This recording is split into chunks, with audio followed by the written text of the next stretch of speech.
Welcome to our channel columns collection. आज की इस वीडियो में हम हामिद मीर साहब का जो कॉलम आपके सामने पेश करेंगे उसका उन्वान है एटम बम कैसे बचाएं। घास खाएंगे एटम बम बनाएंगे। जुल्फ़िकार अली भुट्टो ने मज़कूरे बाला मशहूर जुमला 1974 में गवर्नर हाउस लाहौर में बोला था। भुट्टो साहब एटम बम बनाने के लिए डॉक्टर अब्दुल कदीर ख़ान को हॉलैंड से पाकिस्तान लाए। पाकिस्तान ने एटम बम तो बना लिया, लेकिन भुट्टो और डॉक्टर अब्दुल कदीर ख़ान दोनों को इबरत की मिसाल भी बना दिया गया। आज पाकिस्तान एक एटमी ताकत है, लेकिन ये एटमी ताकत उन तमाम आलमी क़ुव्वतों के सामने हाथ फैलाए खड़ी है जो पाकिस्तान को एटमी हथियारों से महरूम करना चाहती हैं। पाकिस्तान के मुमताज़ दानिश्वर, मुहक्किक और उस्ताद प्रोफेसर फ़तह मोहम्मद मलिक ने अपनी आपबीती में बहुत से तारीख़ी वाक़यात बयान किए हैं जिनके वो ऐनी शाहिद हैं। 1974 में हनीफ रामे पंजाब के वज़ीर आला थे। वो फ़तह मोहम्मद मलिक साहब को डेपुटेशन पर महकमा तालीम से महकमा इत्तलात में ले आए और मलिक साहब वज़ीर आला के मावन ख़ुसूसी बराए इत्तलात बन गए। जिस रोज़ भारत ने राजस्थान के इलाके पोखरान में एटमी धमाका किया तो अगले रोज़ वज़ीर आज़म जुल्फ़िकार अली भुट्टो रद्द अमल देने के लिए लाहौर आए। गवर्नर हाउस में उनके लिए बहुत बड़ा स्टेज तैयार किया गया जिस पर तमाम सूबाई हुकूमतों के नुमाइंदे मौजूद थे। उस मौका पर भुट्टो ने कहा कि हम एटम बम ज़रूर बनाएंगे, अगर हमें घास खाना पड़ी तब भी हम एटम बम बनाएंगे। फ़तह मोहम्मद मलिक साहब ने चंद रोज़ कबल शाया होने वाली अपनी आपबीती आशियाने गुरबत से आशियाँ दर आशियाँ में लिखा है कि जब भुट्टो ने ये ऐलान किया तो सामईन में जोशो खरोश नज़र आया, लेकिन स्टेज पर बैठे हुए अहले अख्तियार परेशानी के आलम में एक दूसरे को देखने लगे और फिर कुछ ही अरसे में हनीफ रामे समेत कई अहम शख्सियात पीपल्स पार्टी से भाग निकलीं। मलिक साहब अमेरिका की कोलंबिया यूनिवर्सिटी, जर्मनी की हाइडलबर्ग यूनिवर्सिटी और रूस की सेंट पीटर्सबर्ग यूनिवर्सिटी के अलावा पाकिस्तान की कई दरसगाहों में पढ़ा चुके हैं और इसीलिए ठोस सबूत के बगैर कोई दावा नहीं करते।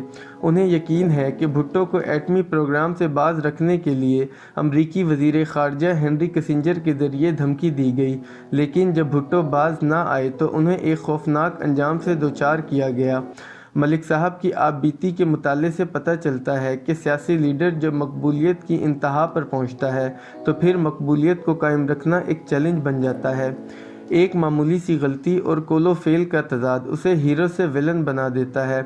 मलिक साहब लिखते हैं कि 1970 में जुल्फ़िकार अली भुट्टो पंजाब में इतने मकबूल थे कि सफ़ेद रेशबर्ग कहा करते थे, अगर भुट्टो किसी कुत्ते के गले में अपनी पार्टी का टिकट लटका दें तो हम उसी कुत्ते को वोट देंगे।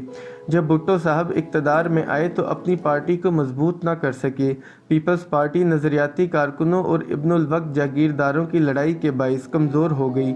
मलिक साहब लिखते हैं कि अफसोस सद अफसोस पीपल्स पार्टी के जैलों को ये एहसास ही न था कि जनरल याह्या खान और इसके सरपरस्त अमरीकी साम्राज्य ने अपनी पै दर पे नाकामियों के बाद मजबूरी में भुट्टो को इक़्तिदार दिया था और जब भुट्टो ने साम्राज्य को नाराज़ कर दिया तो उन्हें गिराने के लिए जनरल ज़ियाउल हक को इस्तेमाल किया गया।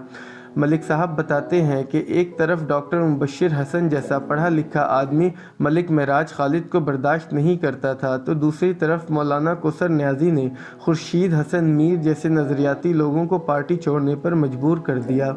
मलिक साहब फैज़ अहमद नदीम कासमी और अहमद फराज समेत कई शायरों और अदीबों के ज़ाती दोस्त थे।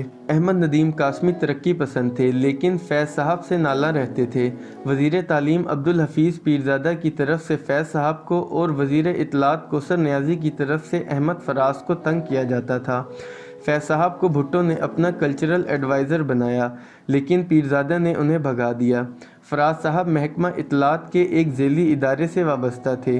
कोसर न्याजी ने उनका तबादला कलात करवा दिया। ये साजिश कामयाब ना हुई तो कोसर न्याजी ने फराज को तौहीन रिसालत के इल्ज़ाम में फंसाने की कोशिश की, लेकिन फ़तह मोहम्मद मलिक ने अहमद फराज को इस साजिश से बचा लिया। जब भुट्टो हुकूमत को ख़त्म कर दिया गया तो पीरज़ादा और कोसर न्याजी ने पार्टी छोड़ दी, लेकिन फैज़ और फराज जैसे लोग आमरीत के ख़िलाफ़ मज़ाहमत करते रहे। मलिक साहब बताते हैं कि जनरल ज़िया के दौर में फैज़ जिला वतनी के अज़ाब में मुब्तला रहे। फैज़ साहब को बार बार भारतीय हुकूमत ने मुख्तलिफ यूनिवर्सिटियों में बड़े बड़े ओहदे पेश किए, लेकिन उन्होंने इनकार कर दिया। एक दफ़ा भारत की वज़ीर आज़म इंदिरा गांधी ने दिल्ली में फैज़ साहब की सालगिरह मनाई। उस मौके पर फैज़ साहब ने कहा कि मेरी पजीराई दरअसल मेरे प्यारे वतन की पजीराई है। ये ख़बर पाकिस्तान पहुंची तो जनरल ज़िया ने फैज़ साहब को पाकिस्तान वापसी की दावत दी। फैज़ साहब वापस आए और उनकी जनरल ज़िया से एक खामोश मुलाकात हुई, जिसकी रुदात फैज़ साहब ने सिर्फ फ़तह मोहम्मद मलिक और बेगम सरफराज इकबाल को सुनाई। मलिक साहब की आपबीती में कुछ और बुज़ुर्गों की अज़मत के वाक़यात भी मौजूद हैं। भुट्टो साहब के दौर में नई गाड़ी ख़रीदने के लिए परमिट जारी होते थे, जिसकी फ़ीस 10,000 रुपये थी। एक दफ़ा मलिक साहब को पता चला कि मारूफ सहाफ़ी सोरिश काश्मीरी गाड़ी ख़रीदना चाहते हैं। मलिक साहब ने उनके लिए एक परमिट का बंदोबस्त किया और उनकी खिदमत में पेश कर दिया। सोरिश काश्मीरी ने बड़े एहतराम से यह परमिट वापस कर दिया। तहरीक ख़त्म नबूवत में पंजाब पुलिस जावेद हाशमी को ढूंढ रही थी। मुजीबुर रहमान शामी साहब ने जावेद हाशमी को अपने घर छुपा लिया। मलिक साहब ने पुलिस को हाशमी की गिरफ्तारी से मना कर दिया। जब वफाकी हुकूमत ने मलिक साहब से वजह पूछी तो उन्होंने दलील दी कि हाशमी तो एक घर में छुपा बैठा है, कोई तकरीर नहीं कर रहा, तो उसे गिरफ्तार करने की क्या ज़रूरत है।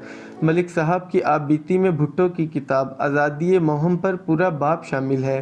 ये किताब 1969 में लिखी गई, जिसमें भुट्टो ने कहा कि अमेरिका हमारा दोस्त नहीं, हमारे दुश्मन का दोस्त है और दुश्मन के दोस्त की ग़ुलामी पाकिस्तान के लिए इंतहाई ख़तरनाक है। अमेरिका चाहता है पाकिस्तान को भारत का ग़ुलाम बना कर रखे। शायद मलिक साहब ने ये बातें आज की पीपल्स पार्टी के लिए लिखी थीं। 2012 में वो इंटरनेशनल इस्लामिक यूनिवर्सिटी इस्लामाबाद के डायरेक्टर थे। एक अरब मुल्क के दबाव पर पीपल्स पार्टी की हुकूमत ने उन्हें उनके ओहदे से फारिग कर दिया, जिसका जिक्र विकी लीक्स में भी आया।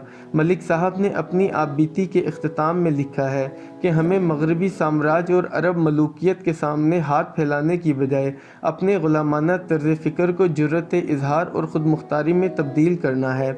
मलिक साहब की आपबीती ख़त्म करने के बाद मैं सोच रहा हूँ कि हमने एटम बम तो बना लिया, लेकिन इस एटम बम को उनसे कैसे बचाएं जिनके सामने हमने हाथ फैला रखे हैं।